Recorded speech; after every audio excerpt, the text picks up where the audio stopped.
You need to watch this. And the history of electing new popes.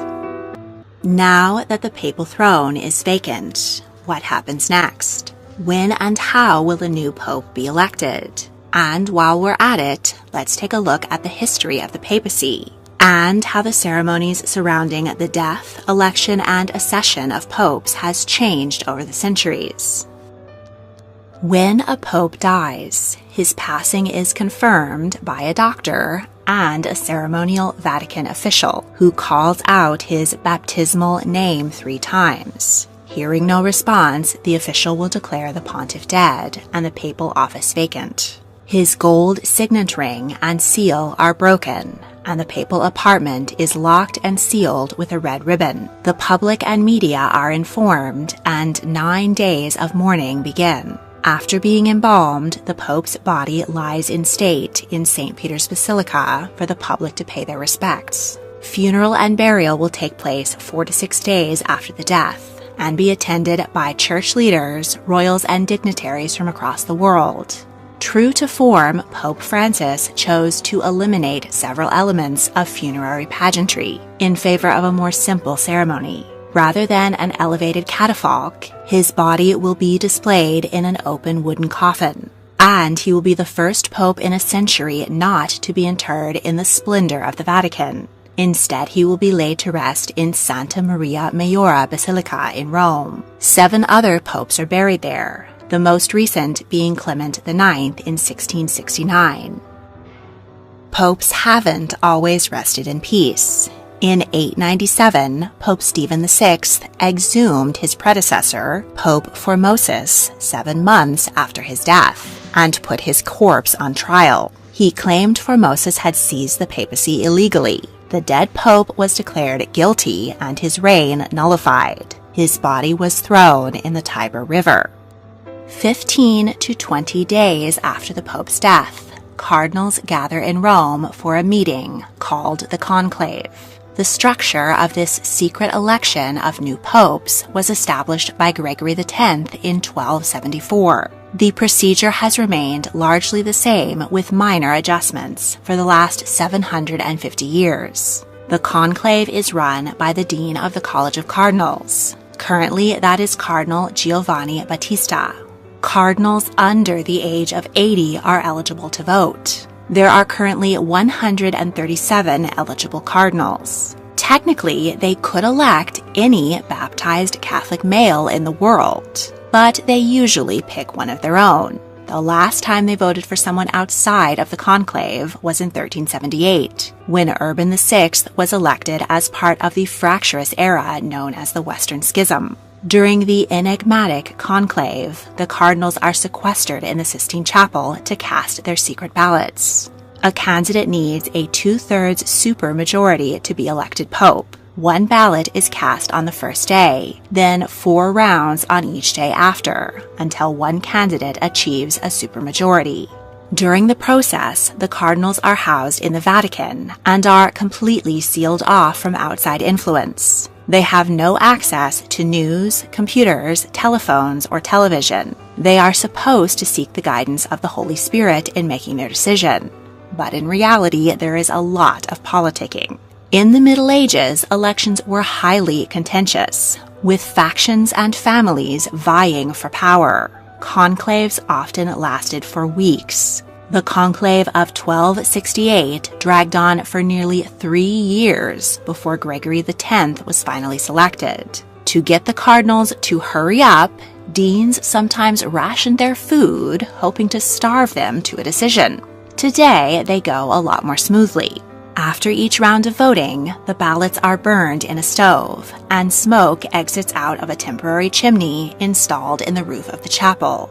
Black smoke means no decision has been reached. White smoke means a new pope has been elected. This tradition dates back to the early 1800s, when smoke meant no decision, and a lack of smoke meant a successful election. In 1914, black smoke was made by adding damp straw to the ballots, while white smoke was produced by burning the sealing wax on the ballots without straw. By the 1939 conclave, sealing wax was made with animal fat rather than beeswax. It produced a darker color, and the public was confused by the gray smoke. Since 1963, chemicals have been added to augment the smoke's color. And since 2005, the announcement of a successful election has been magnified by the ringing of church bells. Cardinals traditionally wear red to symbolize the blood of the martyrs and their willingness to die for their faith. Through most of history, red dye was produced by crushing the bodies of female Krims insects and was costly to produce. In 1244, Pope Innocent IV granted the privilege of wearing crimson hats to cardinals. With the secrecy of the process and no polls or campaigns, it is impossible to guess who the next pope might be. But Vatican watchers have nevertheless speculated on a number of papabili, or cardinals most likely to be elected pope. Favorites are Luis Antonio Tagle of the Philippines, Peter Turkson of Ghana, Peter Erdo of Hungary, Pier Battista Pizzaballa of Italy, and Pietro Parolin of Italy. But we can't know the future until white smoke rises from the Sistine Chapel. So in the meantime, let's take a jaunt through the papacies of the past. According to Catholic tradition, the first pope was Saint Peter, one of the 12 apostles of Jesus Christ. It is said that Peter, who was a fisherman, was given special authority over the church by Jesus himself in the year 30, 1,995 years ago. This means the papacy is the second oldest surviving monarchy in the world, after the Chrysanthemum throne of Japan.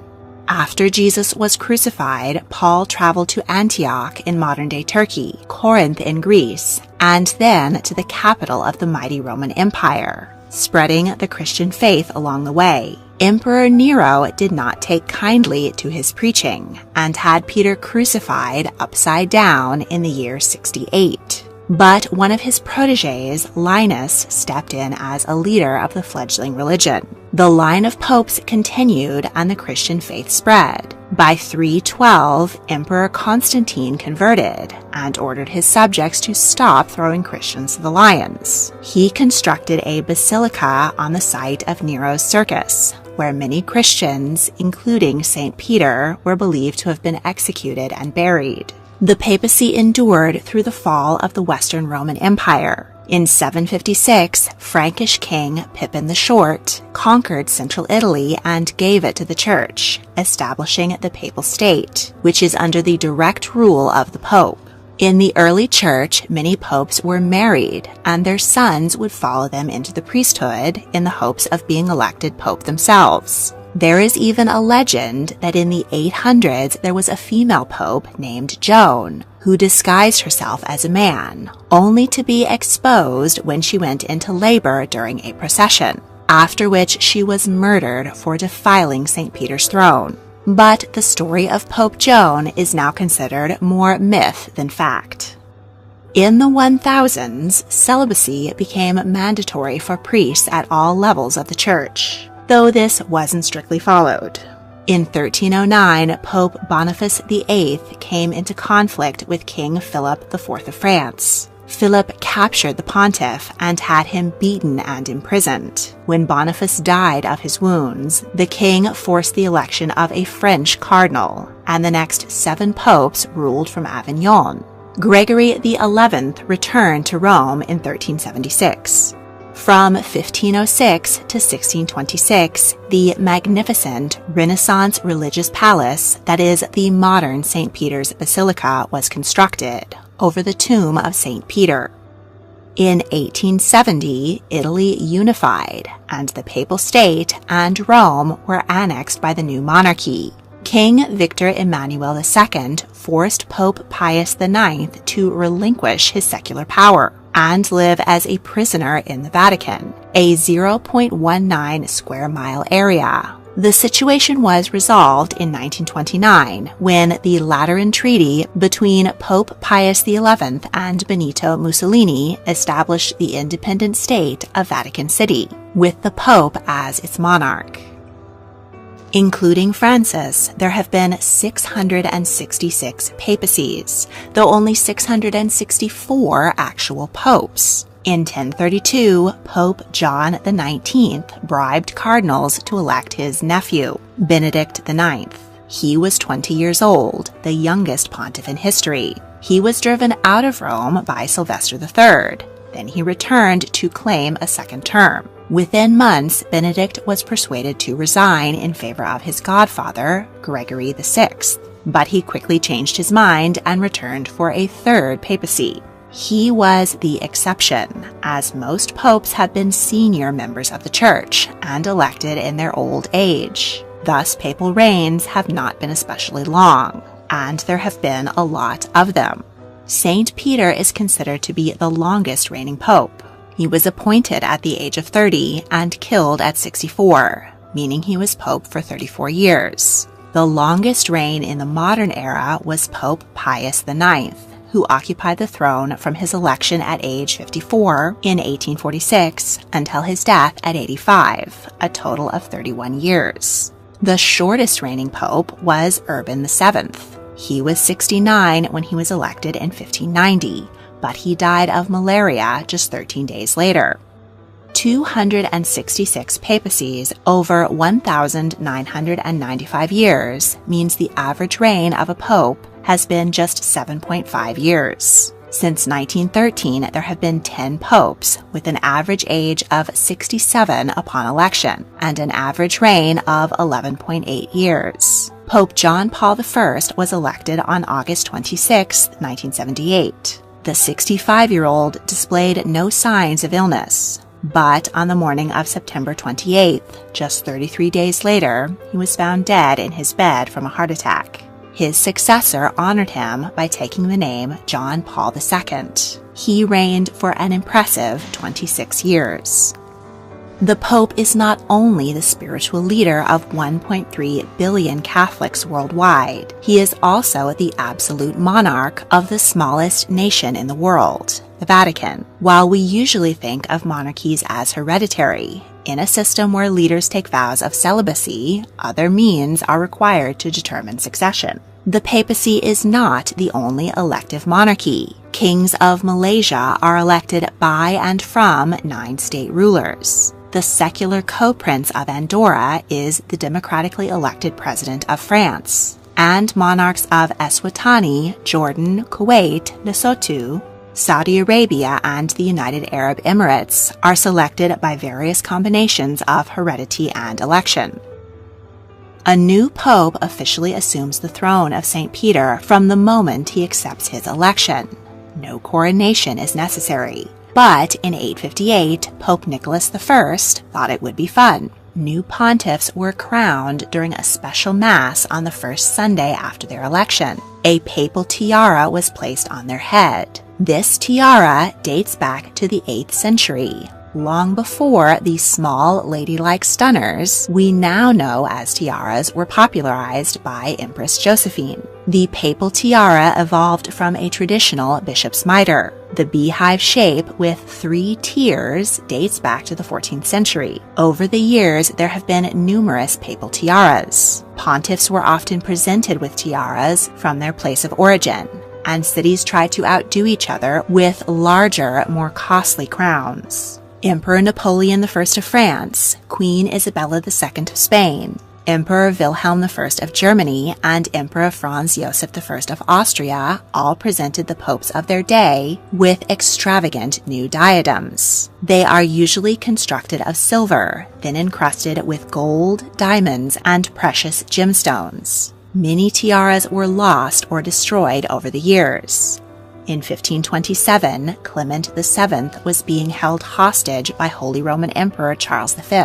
He melted down all the tiaras and papal regalia to pay his ransom. In 1800, Rome was under Napoleon's control, so Pope Pius VII was crowned in exile in Venice, with a papier-mâché tiara upon which the ladies of Venice had attached their jewels. Today, there are 22 tiaras in the Vatican's collection. The heaviest, the one given by Napoleon, tips the scales at 18 pounds, or 8.2 kilograms. but it has never been worn. The heaviest tiara ever placed on a human head was Paul VI at 9.9 pounds. For reference, the crown of St. Edward, which British monarchs have long maligned as absolutely excruciating to wear, weighs in at a measly 5 pounds. After the Pope was crowned, he would sit upon the chair of St. Peter. This relic was a gift from Charlemagne's grandson, Emperor Charles the Bald, to Pope John VIII in 875. According to legend, it was the throne used by the Apostle Peter, but recent studies have found that it actually dates back to the 500s. The chair is made of oak and has been damaged by cuts and worms. It is decorated with ivory and covered with astrological symbols. On either side are iron rings, in which poles could be run to carry the throne in papal processions. This caused a lot of damage. So, in 1655, Pope Alexander VII decided to preserve the ancient relic inside a glorious reliquary. Lorenzo Bernini was commissioned to create an otherworldly Baroque masterpiece. On a marble base stand 4 gilt bronze figures of saints. They hold scrolls which support a gilt bronze throne that seems to hover in midair. The original chair of St. Peter is kept inside. Above the throne shine gilded sun rays, clouds, and angels, all illuminated by an amber stained glass window with a dove. Once the ancient throne was packed away, subsequent popes perched on even more magnificent, but less historic and delicate thrones. After his coronation, cardinals approached him and kissed his hands. Then archbishops and bishops kissed his feet. From the 1500s, newly elected popes were carried through St. Peter's Basilica on a throne under a white canopy. The procession was stopped 3 times, and a bundle of flax was burnt as a reminder to set aside materialism and vanity. An interesting message for a man wearing 10 pounds of silver on his head. In 1962, Pope Paul VI took the humility to heart. Rather than placing the papal tiara on his head, he put it on the high altar as an offering to the Lord. Since then, all popes have declined to wear an ostentatious tiara. Instead, a simpler ceremony of inauguration has been instituted. Pope Francis furthered this by eschewing a throne in favor of standing to receive his colleagues. However, there is no official rule against regalia, thrones, or frippery, so any future pope could decide to reinstate the coronation if they choose. And now the world waits to see white smoke and find out who the next pope will be and what he will make of his reign. If you enjoyed this video, please like, subscribe, comment your thoughts, and check out my other history videos. You can also join my Patreon to support my work and get early access to all of my multi-part series. Thank you for watching.